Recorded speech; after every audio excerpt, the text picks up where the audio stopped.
The first thing I feel is cold. Not the sharp kind that shocks you awake, but the deep, patient cold that has already been inside my bones for hours. It settles there during the night, crawling in slowly, like water soaking into wood. I don't open my eyes at once. There is no reason to rush. Morning does not wait for me, and the day will be long, no matter when it begins. The longhouse breathes around us. I hear it the way I always do. The soft creaking of wooden beams adjusting to the night air, the faint hiss of dying embers in the hearth, the quiet, uneven breathing of people still asleep. Somewhere close, a child turns in their furs and mutters something without waking. Smoke hangs low beneath the roof. It never fully leaves. It stains the beams black and settles into clothes, hair, skin. I stopped noticing the smell years ago, but sometimes, when the wind shifts just right, it reminds me that it is there. My eyes finally open. The ceiling is barely visible, only darker shapes against deeper darkness. The fire pit glows faintly, like an eye that refuses to close completely. I push myself up slowly, careful not to wake the others. The furs slide off my shoulders, and the cold bites immediately, honest and sharp now. My feet touch the packed earth floor. It is hard, uneven, familiar. This house was built before I was born. My father helped raise these walls. His hands shaped some of these beams. When I stand here, I stand where he stood, and where his father stood before him. That thought settles me. I pull on my wool tunic. It is rough, mended in places, darker at the elbows, where smoke and sweat have soaked in over the years. Nothing I own is untouched by time. I kneel by the hearth. Ash coats my fingers as I stir the embers. I add a small piece of dry wood, then another, breathing gently, patiently. Fire does not like to be hurried. It responds better to respect. The flame catches. Light grows, slow and orange, pushing shadows back just enough for the longhouse to take shape. Sleeping forms under furs. Tools hung along the wall, a shield resting near the entrance, its paint cracked, the wood beneath showing through. I warm my hands. Outside, the world is still dark. The door remains closed, but I can feel the morning pressing against it. The wind speaks through the gaps in the planks, low and steady. Today will be clear. I can tell by the way the cold sits. I eat a small piece of dried bread, hard enough that it scrapes my gums. I chew slowly. There is no rush. Food is not pleasure. Food is fuel. When the fire is stable, I stand and step outside. The door groans softly as I push it open. Cold air hits my face, cleaner than the air inside, sharp enough to sting. I breathe it in deeply. My lungs ache for a moment, then settle. The settlement lies quiet. A few longhouses stand in loose rows, their roofs heavy with old grass and frost. Smoke rises from some, thin and grey, drifting sideways in the wind. Beyond them, the fields stretch out, pale and hard, the earth locked tight by the night. The sky is a deep, endless blue-black. No sun yet. I walk slowly across the yard. My boots crunch softly against frozen ground. A fence runs along one side, crooked but holding. I stop to check it, pressing against one of the posts. It wobbles slightly. I make a note in my mind. It will need fixing before the thaw. A cow shifts in its pen, snorting quietly. Its breath rises in white clouds. Animals feel the cold differently than we do. They accept it. I envy that. I place my hand against its flank briefly. Warm, alive. Good. I fetch water from the barrel, breaking the thin layer of ice on top with my fingers. The shock makes me hiss, but I don't pull back.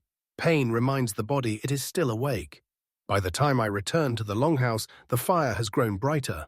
Others begin to stir. A man coughs. Someone groans softly. A child sits up, rubbing sleep from their eyes, hair sticking out in every direction. The day has begun. When the others wake, there is no greeting. We do not waste words on mornings. Each of us rises into the day the way a tool is taken from a hook. Quietly, with purpose, without ceremony. The longhouse fills with movement, but not with noise. Furs are folded, boots are pulled on, belts are tightened. Someone feeds the fire more wood without asking. The porridge thickens in the pot. Its smell spreads slowly.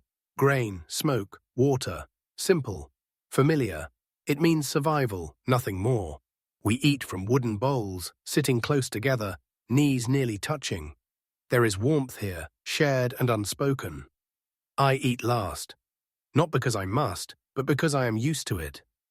The porridge burns my tongue slightly. I welcome it. It keeps me present. Outside waits work that will not soften for my comfort. When we finish, everyone knows where to go. There is no meeting, no discussion. One man takes the axe and heads toward the tree line. Another gathers rope and checks the boat by the shore. The children are handed small tasks, carrying, cleaning, watching. Even the smallest hands are useful if taught early. I step back outside. The sky has begun to change. A thin grey line stretches across the horizon, barely visible but undeniable. Dawn does not arrive suddenly here. It approaches slowly, as if testing whether it is welcome. Frost covers the ground like a second skin. Each blade of dead grass glitters faintly. The world looks fragile, but I know better. It is hard beneath the beauty, always hard. I cross the yard toward the field. The soil is stiff, resistant. I test it with my boot, then with the iron tip of my tool. The ground answers with dull resistance, not yet ready to give. That is fine. I work along the edge instead, repairing what winter damaged. Stones shifted by frost.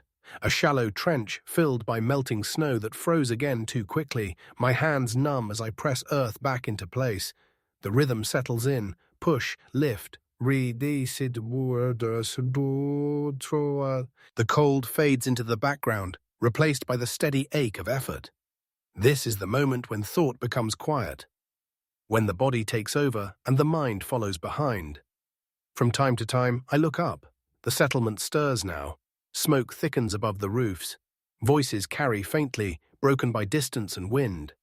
A dog runs past, tail high, energy wasted without concern for tomorrow. I envy that too. By mid-morning, the sun finally clears the horizon. It does not warm much, not yet.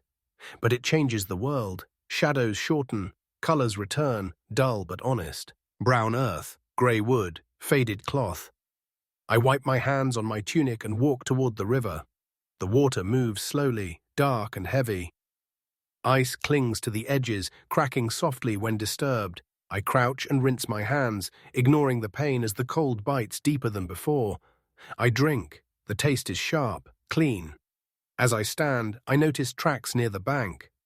Not fresh, but not old either. Boots, several, leading toward the trees. I follow them with my eyes until they disappear. Strangers pass through sometimes, traders, wanderers, worse. I commit the direction to memory. When I return, I say nothing, but later I make sure the tools are close. The door bar is within reach, the shield stays by the wall, not hung. These are the silent agreements of survival. No words required. By midday, the settlement is fully awake. Children run in circles, chasing one another, their laughter echoing faintly against wooden walls. It is brittle, short-lived, and already tinged with the knowledge that winter can take their joy in an instant. They stumble over the uneven ground, boots too big, legs unsteady. The older ones correct them without words, a hand on a shoulder, a nudge to the side. Women move between houses, carrying water, food, firewood. Their hands are red from frost and work. Faces are pale and stern, mouths set as if shaped that way by necessity. I watch Astrid for a moment. She pauses to straighten a pot, then continues, step after step, movement precise, controlled. She is the engine of this household. Without her, we would not survive. I return to the field. The plough is heavy, stubborn, and it bites into the frozen earth. I press my weight into it, boots sinking slightly with each step. Sweat forms beneath layers of wool and linen despite the cold. The rhythm of this labor is ancient, primal, push, lift, shift, repeat. There is no glory here, only endurance. The land will bend eventually, or it will not. I have no control over that. Each patch of soil carries memory, where the frost heaved stones last year, where the river swelled too high, where a herd trampled the field before the first seed could take root. The land remembers us as we remember it, roughly, incompletely, with occasional cruelty. A bird calls from a fence post. Its sound is bright, almost absurd against the weight of the morning. I pause. Listen, the wind answers. The frost does not. The animal pens lie quiet, the cow chewing slowly, goats shifting, sheep huddled together, breathing white clouds into the air. Life continues, stubborn and relentless. I move between the animals, checking legs, looking for limps or signs of illness. One goat shifts awkwardly. Its leg swells slightly. I kneel, pressing my fingers to the joint, feeling heat beneath the hair. Infection is a silent enemy. I do not have a healer. There are remedies, yes, but none that guarantee survival. My jaw tightens, and I make a mental note to monitor it through the day. Time passes slowly. Hours bleed together under the weight of labor. By the river, I pause again to wash my hands. The water is cold, dark, unwelcoming, yet it cleanses more than dirt. It removes some of the fatigue from my skin, if only briefly. I drink, taste the iron tang of life in this land, and stand feeling the ache in my back, shoulders, and hands. I look back toward the settlement. Smoke rises from every roof. The sun now hits the longhouses, casting long shadows, golden in hue, stretching over the frozen earth. Birds flit between the buildings, searching for food in what little scraps we leave behind. I notice a fox at the edge of the forest, watching, patient, calculating. Survival is a game it understands better than most humans. By now, the mid-morning labor has taken its toll. I pause by a fence post, resting my hands, and allow myself a moment of thought. There is no one around to witness this pause. That is just as it should be. I consider the past, the family I came from, the fathers, brothers, and uncles whose names echo in the walls, in the beams, in the stones. This land has seen them all, and it has kept their memory only as a shadow, faint but persistent. I feel small, but I also feel connected. There is purpose here, even if it is slow, heavy, and uncelebrated. When I return to the longhouse for a brief meal, the family gathers quietly. Porridge, fish, small bread. The children eat fast, without complaint. The adults take what remains, and I eat last. Always last. The taste is plain, the warmth brief, but it fuels me for the next hours. The settlement is alive, but it carries the weight of history in every step, in every crack of wood, every frozen stone, every ember in the hearth. We are here, we endure, nothing more, nothing less. The afternoon arrives slowly. The sun has climbed higher, but its warmth is weak, barely reaching the frost still clinging to the ground. Shadows stretch differently now, softer, longer. Every movement in the settlement is deliberate. Children continue their games, running, falling, laughing without realizing how quickly these moments can end. The sound carries faintly, mingling with the low hum of wind through the longhouses and the occasional clatter of a tool striking wood. I step toward the river, where the water moves more freely now. Ice has begun to melt along the edges, cracking with faint musical pops. I watch it flow. The water reflects the pale sky, a mirror of the slow march of the day. It reminds me that the world moves on, regardless of effort, regardless of struggle. It gives and takes in equal measure. The fishing boat waits on the shore, small and worn. Its wood is darkened by years of sun, salt, and rain. The nets hang nearby, patched countless times, each repair a memory of a moment when survival depended on careful hands. I run my fingers along the rope, rough, frayed in places, but strong, reliable, like us. I check the perimeter of the settlement. The fence has shifted slightly from the frost heaving the ground. One post tilts more than the others. I straighten it, pushing it deep into the frozen earth. The motion is familiar, almost meditative. My mind wanders to the coming seasons. Winter will return, as it always does. The earth does not forgive mistakes easily. There is no time for regret, only correction. The animals are quiet now. They sense the rhythm of the day. The cow chews slowly, a steady sound that reminds me of persistence. Goats bleat occasionally, seeking attention. Sheep huddle together. Their warm, living bodies are treasures we cannot afford to lose.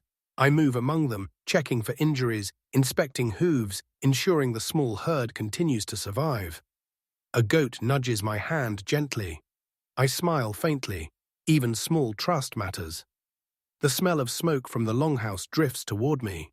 Someone is tending the fire inside. Perhaps Astrid. Always Astrid. I think of her, how her hands prepare the household, how her labor binds us all together. I feel gratitude, but it is quiet. Words are not necessary. Recognition is sufficient. I pause near the river again, listening. Wind rustles the bare branches of nearby trees. Birds scatter, startled by a distant sound. Perhaps a fox or something larger. A memory rises in me. Raids of other villages, men coming from the sea, steel clashing, screams. That was long ago, but I feel it still, in the muscles of my shoulders and the ache in my hands. Vigilance is never idle. Even now, even here. I touch the ground, frozen and stubborn. Stones embedded in the soil. Each one a reminder that life here is hard and relentless. Yet beneath this layer, the earth will eventually give. Seeds will grow, crops will rise. We plant, we nurture, we endure. That is the cycle. That is survival. A faint line of smoke rises in the distance from another settlement, perhaps a friendly neighbor or a stranger. I note its direction. It is not time to act, but observation is always necessary. Awareness is protection. Knowledge of the land, the weather, the animals, the people, it is as crucial as any weapon. I walk back to the longhouse. The fire inside is stronger now. The smell of food begins to drift out, inviting grounding. Children pause briefly to watch me, curious. I nod to them. No words needed. They understand as much as children can.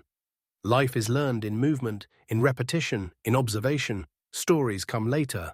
Lessons begin now. By the time I return, the afternoon has grown longer, shadows stretching toward the west. Work slows naturally, movement becomes less hurried. The settlement rests in a rhythm that carries us from morning to night. The cold no longer bites as sharply. Our labor has warmed our bones. The sea, visible from the river's mouth, reflects the afternoon sky. Its surface ripples with wind, carrying the same message it always has. It gives. It takes. Decisions made here, in this small settlement, are echoed by forces far beyond our understanding. A raid could happen. Or not. The sea does not promise. Neither do the gods. Only the present matters. I stand a moment longer, looking toward the horizon, feeling the weight of responsibility and survival alike. The day continues. Tasks remain. The longhouse, the animals, the fields, the fences, all require attention. Everything is fragile. Everything matters. The sun has begun its slow descent. Shadows lengthen, stretching across the settlement like dark fingers, reaching for every corner of our small world. Light softens, becoming more muted, more fragile.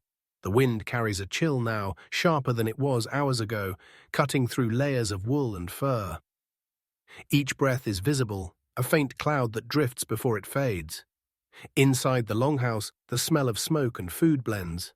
Stew simmers, thick and simple, root vegetables, small dried fish, a few herbs, everything measured precisely to last another day. Astrid moves with the quiet authority of someone who has spent a lifetime managing the impossible. Pots are stirred, bowls prepared, the hearth adjusted so the flames remain steady through the cooling air. I move among the children. They are tired now. Their laughter is quieter, punctuated by yawns and slow movements. I adjust furs, pull blankets tighter, and watch their small bodies settle into warmth. They sleep easily now, trusting that the world will hold them until dawn. That trust is earned, not given. The adults gather their tools. Axes are cleaned, ropes coiled, plows pushed back into storage. Each motion is deliberate. Each item is placed exactly where it should be. There is no rush. We know that tomorrow will demand the same vigilance, the same endurance. The longhouse is organized because disorder costs lives here, silently and inevitably. I sit briefly by the fire, hands extended toward the warmth. My back aches, muscles tired, but there is a quiet satisfaction in this day's labor. Sweat has dried into the wool and leather of my clothing, and yet I feel the strength of work in every joint, every tendon. It is a different kind of reward, one not sung by bards, not recorded in tales, but as real as the ground beneath my feet. Outside, the animals settle. The cow rests with a slow blink. Goats huddle against each other, sheep press together for warmth. I move among them, ensuring fences hold, that gates are latched. One of the goats bleats softly. I respond with a quiet hum, a sound meant for recognition. a sound that tells them I am here and they are safe. I glance toward the river. The water reflects the dimming sky, rippling with a gentle, constant rhythm. I imagine it carrying messages I cannot understand.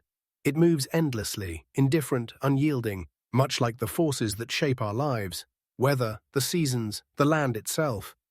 Yet in this rhythm, I find a kind of certainty. We endure. We survive. That is all that matters. Darkness begins to claim the settlement. The sun has fully descended, leaving the world in shades of grey and black. Only the fire glows now, steady and warm, holding back the cold as long as it can. Its light stretches along the walls, flickering across tools, furs, and faces, revealing lines worn by work, shadows of worry, the quiet contentment of survival. The children sleep deeply, blankets wrapped tightly around them, breathing slow and steady.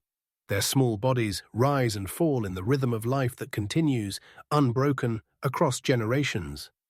I watch for a moment, feeling a subtle pride and a weight, equal parts joy and responsibility. Keeping them safe, fed, and warm. It is my duty, my purpose, my legacy. Astrid moves silently, preparing furs and ensuring the fire will last through the night. Her movements are precise, almost ritualistic. Each action learned and perfected over countless evenings. She is the heart of this house, its constant, its measure against which all else is judged. I prepare myself for rest. The floor is hard beneath me, packed earth and straw. The furs are thick, insulating against the lingering cold. I lie down carefully, arranging them to protect my back and shoulders, to provide what comfort the longhouse can offer. The smell of smoke, wood, and animal is strong here, familiar and grounding. I inhale it deeply, letting it settle into my lungs, letting it remind me that I am alive, that we are alive. I close my eyes. The day's labor, the sun's climb and descent, the work in the fields, the care for animals, the preparation of food, the observation of the land. It all comes together in a slow, unbroken rhythm. My body remembers it, even as my mind begins to drift toward sleep. Outside, the wind moves again. It presses against the walls, whispers through the cracks, reminds us that the world is indifferent. And yet we endure. Tomorrow we will rise again, walk the fields, tend the animals, check the fences, feed the fire, and continue. Life is simple, repetitive, hard. And in that repetition, in that simplicity, there is a quiet kind of glory. I drift into sleep slowly. The longhouse settles. Shadows deepen. Smoke rises gently and disappears. Frost waits outside. The world continues, relentless, as it always has. And I rest, knowing that survival has been earned once more.